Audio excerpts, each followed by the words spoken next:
Hello and welcome. Today we're going to be talking about how to properly hold a knife. This knife right here that we're looking at, that I'm holding, is called one of two things. This is called a French knife or a chef knife.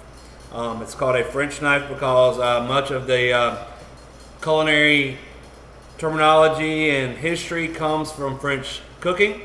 It's also called a chef's knife because this is the most utilitarian knife there is in the kitchen.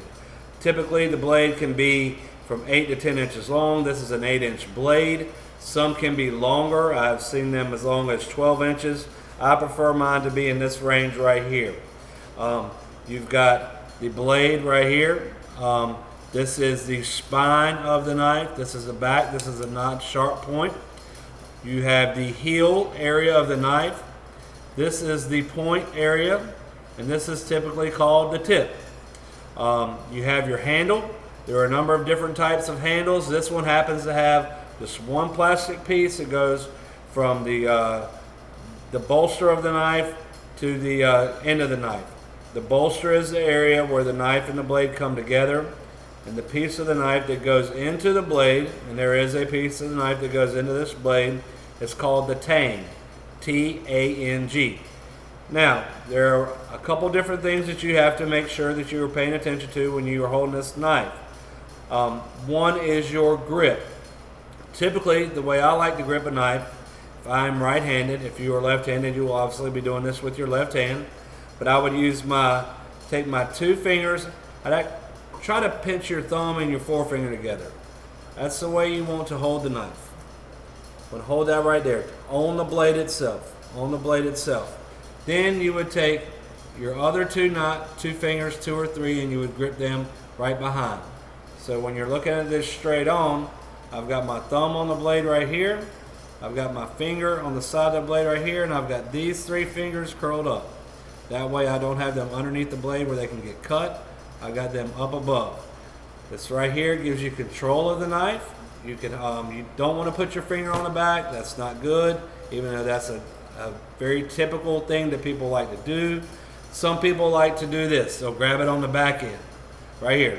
You don't have any kind of control. This is no control. It might be why you might do that is because it might feel comfortable. You don't have your hands on the blade. But the correct way to do that is to put your forefinger and your thumb directly on the blade, with your hand directly over the knife, and your 3 fingers, 2 fingers right here holding it. That way you've got a good chopping motion. This way you don't have it rocking all around. So no finger, no sword grip like that. 2 fingers, grip the blade from back here. Make sure you keep your fingers off of the knife blade down here. Then you have a correct way and a solid way to hold this knife blade. From there, you always have to protect this other hand, and we're not going to go into much depth right now, but if you see what I'm doing, so I've got my fingers rocked back. This is called the claw technique. It looks like a claw, right? This is your typical cutting motion. You use this hand as a guide, and if you're right-handed, that will be your claw hand, and your knife will be in your left hand. But for us, for right-handed people like myself, my left hand is my guide. I would hold whatever I'm trying to chop with that hand. And if I'm doing this correctly, I've got my knife rested directly up against here, and I cannot cut it. If I move my hand along and I'm going through, or if I'm pushing my food this way and I've got my knife rocking back and forth, I cannot cut my fingers. That's the way this is designed right here.